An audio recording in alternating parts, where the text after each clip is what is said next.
Hi, everybody. I'm George Dahl. Welcome back to my film journal. This is the first time I've had a guest since like March. It's been a while since I've had a guest on the video review show. So that's really cool that you came in, Lucas. Glad to have you on the show. This is great. Happy to be here. Cool. We're going to be talking about Noah Baumbach's new movie, Marriage Story. Marriage Story. Which should probably be called Divorce Story.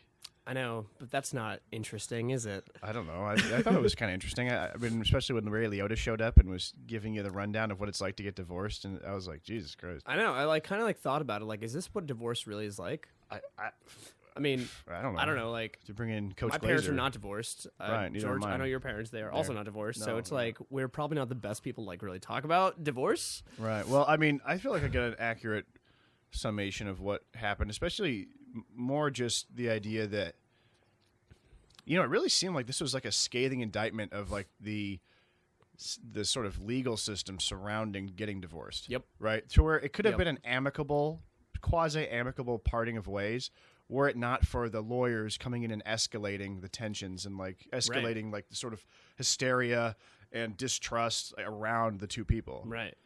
Because I mean, yeah, like it seemed like they like loved each other and that they wanted to like have this mutual parting. Right. But the lawyers were just gunslinging from the first minute, which I was like, right, because they're just sort of like geared that way. Right. To just attack and just, you know. Right. You don't want to give an inch of weakness because you don't know what the other person might be doing, which is really an unfortunate way for a sort of friendship, right. You know, a romance to have to end. It's not as simple as not being in love anymore. Eventually, it'll be the two of you having to figure this out. Together. So we jumped the gun a little bit, I'd say. That's a little tease for the people. But, Lucas, let me ask, are you familiar with Noah Baumbach's movies? Are you a fan of his before coming into this? Yep, I really am. Me too. I think Noah Baumbach has like an interesting way of like writing, like his conversational writing is just like so accurate. You know, like it's like with like people interrupting each other and like people like maybe dropping things, or it's just like I would expect like a lot of these conversations to like take place, and so like I look to his films to like really like engage myself in like a real conversation. Like it's like being in a podcast when I'm like watching his movies. I'm like immersed in the conversation. He seems like a really good director of actors. It seems like people like to work with him. Yeah, he kind of reminds me of like he'd probably be the sort of, you know, our generation's answer to Woody Allen. Yeah, you know, without sort of.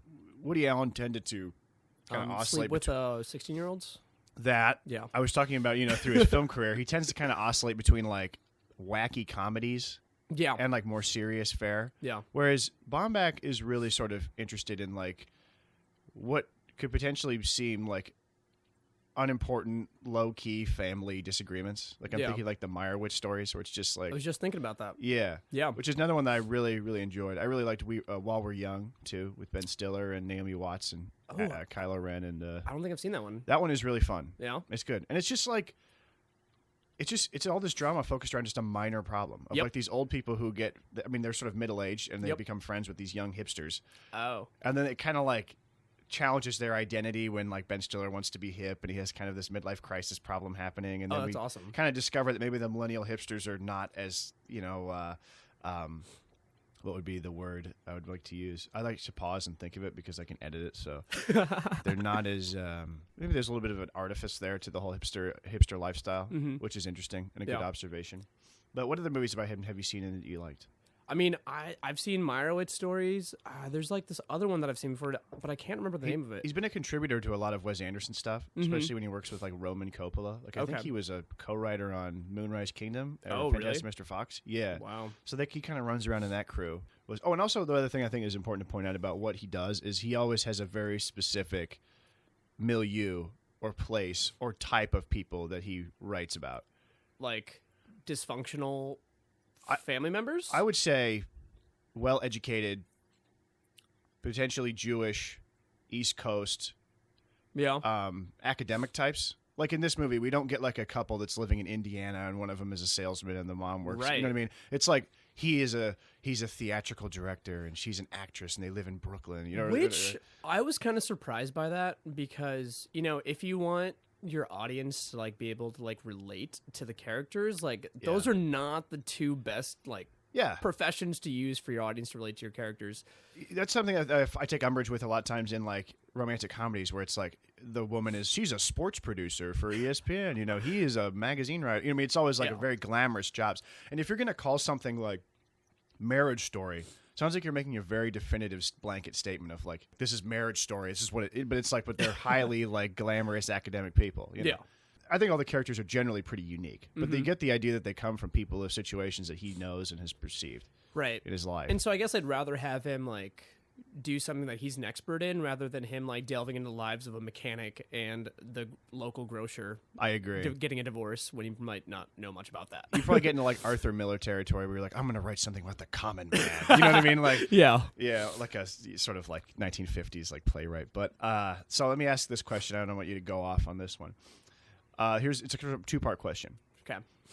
The movie focuses around Adam Driver and Scarlett Johansson. Yep. They were married. Now they're getting divorced. The movie takes great pains to show you both sides of the argument in different ways. But I think that the movie does come down on one character as being more sympathetic than the other. Who do you think the film favors in that way, and who did you side with, find yourself siding with? Yeah, that's a great question. I was actually going to ask you this question, so nice. I thought the movie made it seem like we should be sympathetic with Adam Driver's character. I agree. You agree? Yeah, and I was like kind of surprised by it. You know, I feel like a lot of women are going to be upset with the fact that, wow, you know, we're blaming it on the woman. You know, like Did you think it was that blatant? I thought it was pretty blatant. Like, she was made out to be this bitch, and he was made out to be the guy that... Well, now, did you perceive her as being a bitch? Because you might be able to ask some woman, and they'd be like, no, she was perfectly right. Lucas, you're wrong. There were some scenes where I was like, that's kind of bitchy, but, like, I think, like, blatantly she was made out to be this bitch because he kept on trying to, like, you know, be peaceful about it. He wanted to share his letter in the beginning of the movie, and she didn't want to share her letter. Mm-hmm. Let's see. He, like, makes continued efforts to, like, you know, not go through the big-time lawyers. Hey, we discussed not to go through big-time lawyers, but she's, like, adamant about it for no fucking reason. Right. And so I'm a male, and, like, maybe, like, I related to that better. Like, I was like, wow, I'd be so pissed if a woman did this to me. Like, I'm just trying to, like, be there for my kid, you know, unbelievable. This is bullshit. And so I guess, like, I can't be the most, like, reliant upon opinion. Well, like, I'm curious, like, what a woman's opinion would be as to, like, whose side the movie was on. Well, it's great because there is some nuance there. And I think that, like, I was watching with my girlfriend, like, there were parts that resonated with her to where I think that I kind of get the idea that even though Adam Driver, his character, I mostly agree with you, but I'm just playing devil's advocate for the sake of conversation. Yeah. I feel like his character, he doesn't outright do anything malicious. He's not mean. Yep. You know, he's not, but he is sort of vacant. Or he's very much more focused on his world. Yep. And I mean, there are a few hints to this, like where she serves him the divorce papers and he gets a call from the lawyer and she's like, hey, have you filled them out yet? He goes, oh, I thought that you said I had plenty of time. And she goes, it's been 30 days. Right? So you could get the idea that, like, this might have been an occurring thing where Scarlett Johansson would come to him with concerns and he'd say, okay, sure. Yeah. But then really not address them. Right. Which she sort of talks about when she speaks with Laura Dern about how she felt like she was not being seen. Right. And yeah, I mean, I thought about that. I mean, but I don't know if that was necessarily as clear. Right. Like I think you had like really like look into that and like, I mean, kind of like see that, oh yeah, he's buried into his work. Like all he cares about is like, yeah, I thought that one scene where like they have the play and they've already like separated, but like they have the play and then they come back and like he gives her the note, but like she doesn't want the note or whatever, you know, like the note for like her performance. Yeah. Yeah, and like he just has to get it out, and like she knows that he just has to get it out, and like I thought that was kind of like a clearly like dickish moment on his part, I guess, but that's also his job. I don't know. Right, he's trying to be a professional. Yeah, you know, and that's. But I mean, was he being? And spiteful? then he made her cry. I don't know. yeah, but was he being? And I also feel like the one thing that happened in the film so the movie commences and Scarlett Johansson goes back to live with her mom in Los Angeles, brings the kid with, and Adam Driver's trying to make his Broadway debut a success. as a struggling playwright making like bullshit like abstract plays that I used to see that grad students put on at the University of Iowa. You know what I mean? Boy. Where there's like screens in the back and then people are like repeating the same thing over and over again and like moving like Gregorian fucking like chants. Yeah, doing the robot. Dude, all I want is like I just like people walking into like a set of a house and being like, "Mary, what are you doing?" That's the kind of play I want. You know what I mean? I don't want any of this abstract shit. But he's making attempts to try to bridge this sort of like weird gap with his son. Yeah. And it seems to me like the kid is being weaponized against him or like turned against him by Scarlett Johansson. Yeah. You know? Yeah. I mean, like the kid is like barely even present, like when he's with the dad. But then like the dad is also, I mean, Adam Driver like barely is paying attention to the kid. Like, I mean, like they repeat that multiple times. Like, hey, you don't even have time for your kid when you're hanging out with him. Why are you trying to fight for custody? Which I like, based on what we were seeing, like he was spending the time that he had with his kid going to lawyers' offices. And then the other thing that was a real nail in the coffin for me to where I was like, Scarlett Johansson is a bitch, is when they were like, oh, she came to a bunch of offices so that you would have a harder time finding a lawyer. And the kid's like, I've probably been to 12 offices. Right. I was like, what? You know, yeah, right? You're a villain. Right. You know? Yeah. That's horrible. That's horrible. What did you think of some of the other supporting characters in the movie? Because I thought that they really shined as well. I thought Laura Dern was just like unreal. Like, I She mean, is great. She's I'd terrific. seen her in what was the HBO show with like Reese Witherspoon and That Big Little Lies. Big Little Lies. That was fun. So she's in that, and that's the first time I was introduced to her, and I thought she was like fantastic in that. So I mean, the thing is like kind of a similar character to her character in Big Little Lies, bitchy rich woman who is very sassy. But she was great. I mean, I wouldn't be surprised if like she was looked at for like best supporting actress, like her performance. I thought Ray Liotta was fucking great too. Ray Liotta was pretty good. Like, was I'd like great. never seen him in like a role like that. It was interesting. Yeah. He's just like posh. You know, he's usually like not that posh Wait- looking and tan and and there's such great sort of personifications of like incredibly stereotypical selfish men and women. Yep. To where she is all like natural fibers and like, oh, I have this biscotti. It's Yeah, so- they're just oh. like two extremes. You know, and on, he's like, yeah. yo, I'm an attack dog, like here in my office with all my, Yeah. it's like you gotta. I thought that scene the was fucking just so guy that like hilarious. sits behind him and like just like taking notes. You got a stupid question? You talk to Jim. Yeah. He makes $400 an hour. I make $800 an hour. You got a stupid question asking him. I was like, that's just great. What did you think of Scarlett Johansson, Adam Driver? Did you buy them as a couple? That's a good question. I don't know. Not entirely. I think he definitely outshines her in this movie. Yeah, like And she has some great moments, like when she talks to Laura Dern and sort of like like that whole like it's probably like a 2-minute monologue or whatever. It's great. Yeah. Oh, it's great. I mean well, forget that. Like their acting is different, but like the point is, like, I mean, just with those two characters, like also like I just like didn't understand the whole backstory of like she was like this like topless like party girl actress, but then she wanted to do plays, and then she like settled down and had a kid. Like that just doesn't seem like the Hollywood. Doesn't I seem want like a it career for happens. myself life. I'll tell you what I thought about that, and I did enjoy that aspect of it, even though it was kind of like you would do one movie and then you'd be the star and you wouldn't do any more movies. Like, Yeah. okay, Yeah. But it kind of that whole moment when she speaks to him, it really speaks to something that as you get older you start to experience, which is like you make one choice and your life goes down a totally different route than you thought that it would. Yeah. And before you know it, you're in deep with relationships with people, Yeah. and you're like, oh, what happened to what I wanted to do, right? Right. And if you don't, or like I thought maybe things would be different, but I mean, I haven't not necessarily not enjoyed what's happened to me so far, but like it's definitely happened really fast. Yeah. And now we have a kid, and Yep. now there's no going back, and you're feeling kind of Right. trapped. I Right. get that, Right. Yeah. I mean, I guess you have a good point there. Like, People normally feel that when they're 40s, probably, but right. So they kind of had a little bit younger. if you're in that sort of art world, I could see how that, especially if you're an actress. But so do you think like her moving to LA to like go do this pilot is an excuse for her to like leave Adam Driver? Or do you think she was actually interested in doing the pilot? I think she was actually interested in doing it, and I think that she had a legitimate gripe with the fact that he, like she said, "Hey, will I be able to direct?" He's like, "Yeah, next one, don't worry about that." He would always kind of push her off, and she was kind of an ornament in his life, Yeah. and she felt like, why the fuck should I be an ornament in this guy's life when I could have my own life that's big? Yeah. Why do I have to be subjugated to his vision? And that just reminded me, like, the whole him having an affair with the stage manager. Do you think that? I mean, was that necessary?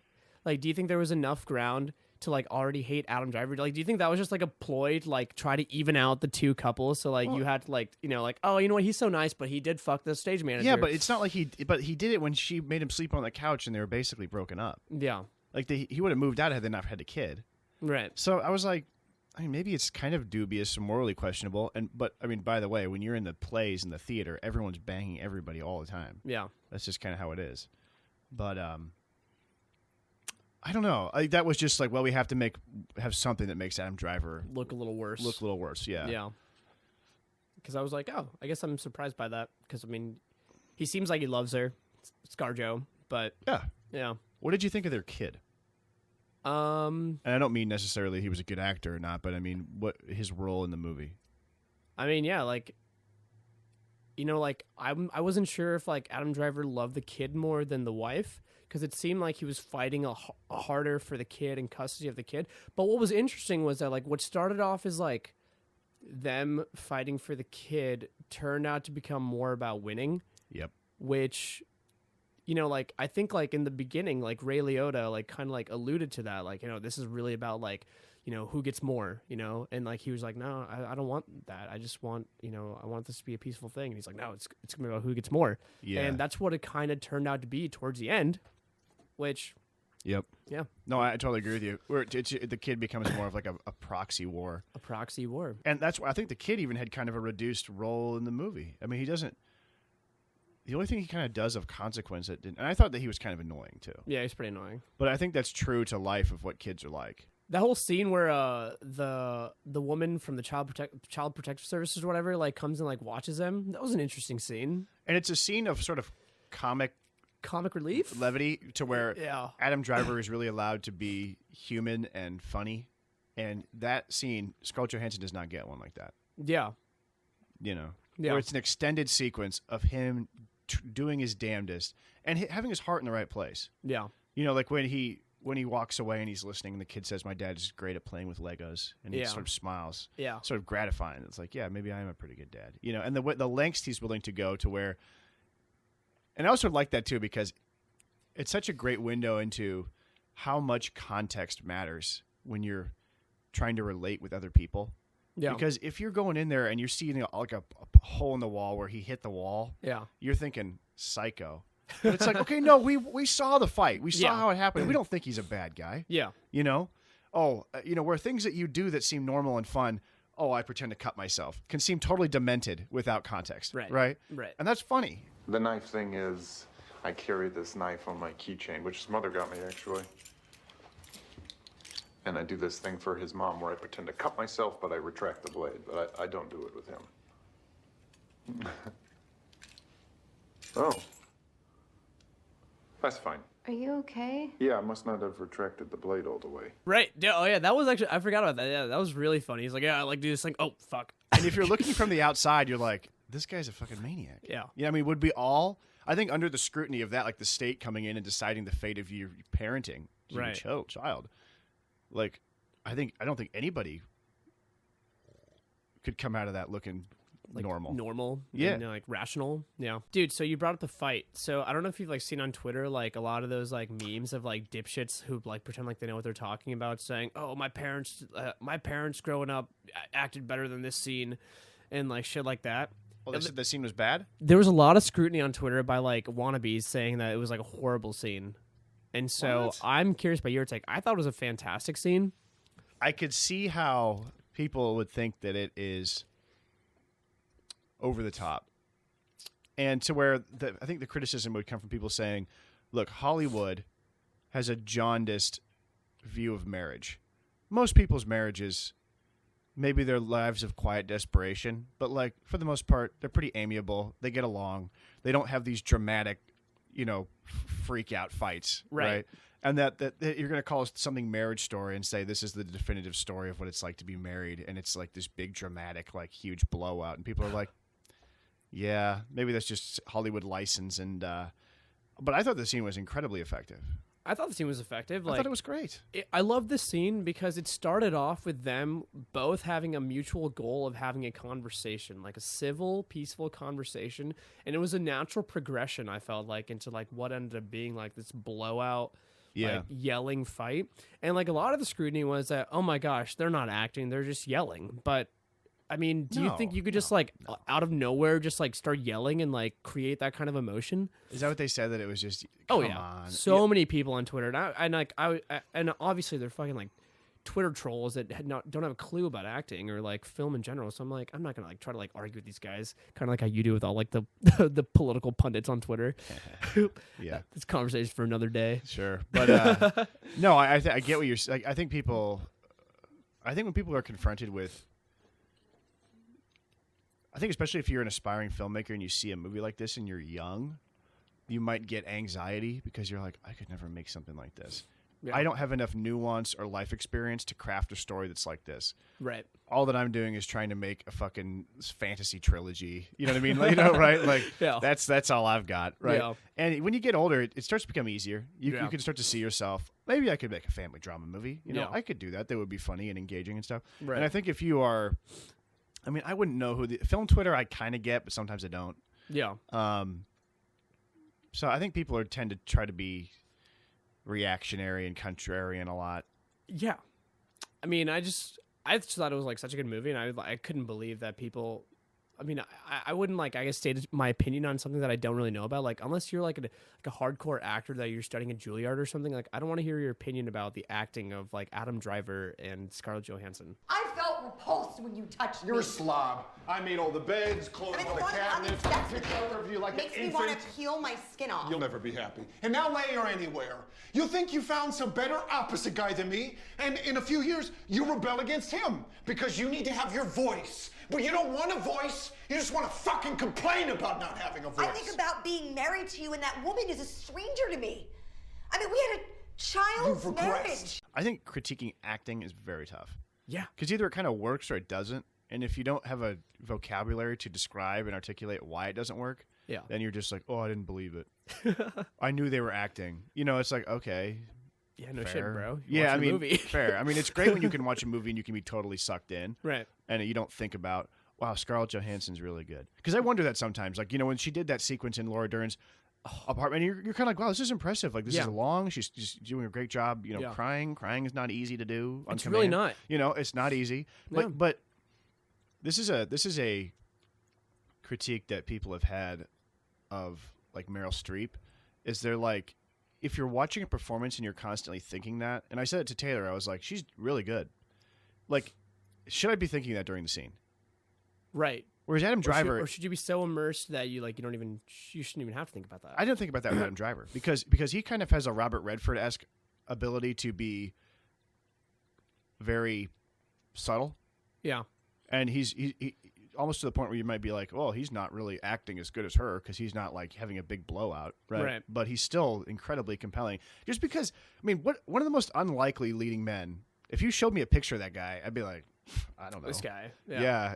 Put him in Lord of the Rings. You know, I mean, they have him be like fucking, you know, creepy bad guy number 2, right? Yeah. But like, he's so compelling and has such a great charisma. Yeah. I don't know what it is. He's a weird looking dude. He's a weird looking dude. But he's kind of hot. That's, you know, I read like a GQ article where they were talking about that. They're like, you know, this is like not your average like man, but like, how can he be like so hot but like so average? I mean, like not even average. Like he's got like a weird. Well, he's got like a 6'5" like structure. Yeah, he's got like a big nose and he's like not really a defined chin. You know what I mean? Like he's kind of like, you know. Yeah. Or jawline. Yeah.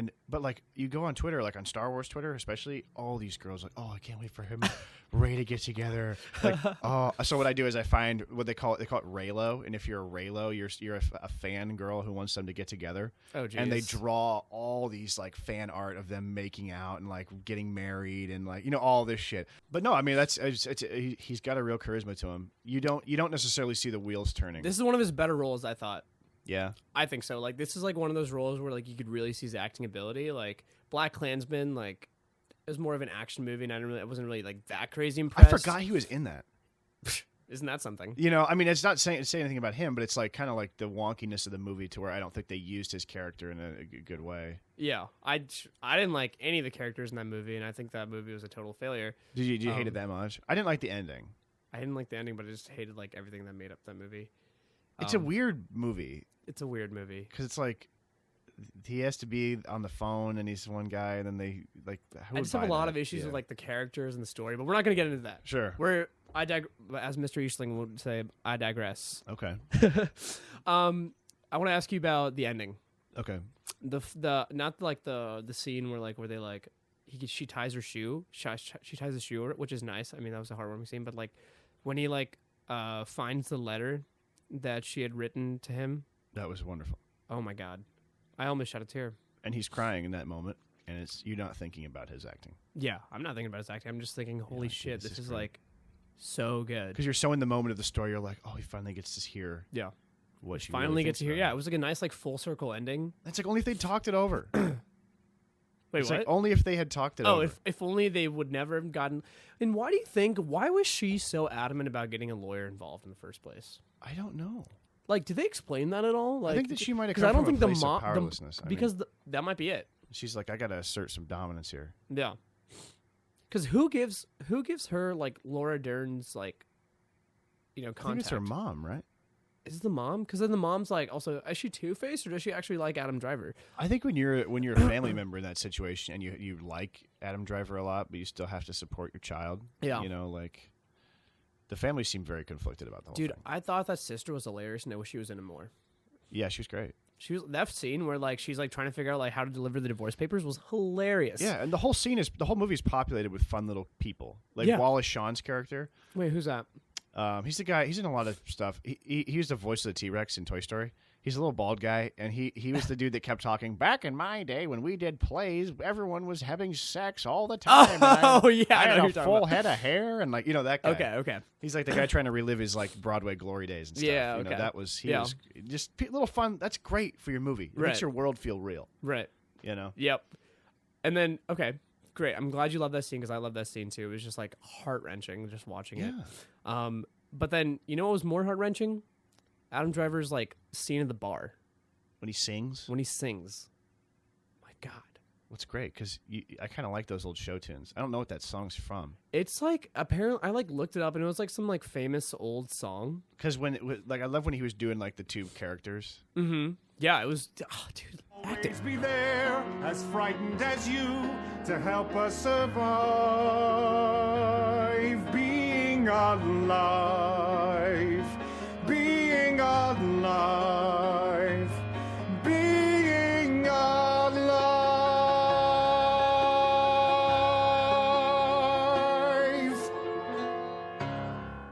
Have you ever seen? There's an old movie called Divorce American Style with Dick Van Dyke, which is really good and was kind of scandalous for back in the day. Okay, it's been a few years since I've seen it, but I remember at the end the mom, who I think was Angie Dickinson or Tippi Hedren, they get back together. Right? Okay, they mend their ways and they realize they really do love each other. Could a movie like this have ended like that, or are we too jaundiced as a society to accept that? I don't know. Like, once I realized that she was for sure going to move to LA, it made things a lot more difficult. And I don't think like they could have probably stayed together because he is devoted to his work. She is devoted to her work and her kid. And the kid clearly wants to stay in LA. He likes his LA friends better. He likes the weather better. Sure. There's so much more space. I mean, that was like a repeating like motif, space. Yeah. There's so much more space. So yeah, I mean, I guess no. Like based on like what they get, the information they gave us, like I'm gonna say they couldn't have gotten back together. So you think in the logic of the story, yep, these people wouldn't get back together. But correct. I'm asking, had the story gone a different way, and Baumbach set out to say, I'm going to make a movie about people that come apart and then they realize and they come back together. Would that work in today's society, or would people say that's cheesy? That's not like reality. Reality is people break up. Honestly, love doesn't last. Yeah, the latter probably because I mean, look at the divorce rate. It's like over 50% at this point, and like so it's not real. It's not. It's just like not necessarily like as realistic, and so like this makes sense. I mean, obviously, like going into this movie, I guess based on the trailer, I didn't really expect that like the movie would immediately start off with the separation and then go be a divorce movie for 2 hours. I was not expecting that. You thought it would be a marriage story? I thought it would be a marriage story that would kind of build up halfway through to like, oh, but nope, they're not together. I mean, they're not good together. We're gonna get a divorce. But I mean, but I enjoyed it though the way it is, and like I think this is more realistic. Sure. Obviously, the best part about it is that it gave me a glimpse of divorce that I'd never known. That you don't want. And that I don't want. Right. Yeah. It's scary. Like that, like, I guess I didn't realize how much money it costs. I didn't realize, you know, the stress. I didn't realize like how I can see how naturally it goes from like just trying to like, you know, peacefully separate to it being about winning. And like, that was so toxic.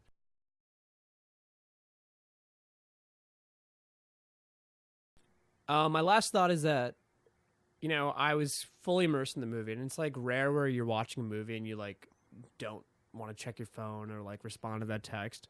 And this is one of those movies where like I was just so immersed in the dialogue and so immersed as to like, you know, what happens next? You know, like, are they going to work it out? Like, what are these lawyers going to do? I was fully immersed, and I'm like, it's rare, and it's like, it's a breath of fresh air when that happens. I think there have been a lot of good movies this year. Like this year, I don't think there's been anything that's like a huge standout. Like obviously that's the best, right? Or these movies were so great, but I mean, The Irishman was awesome.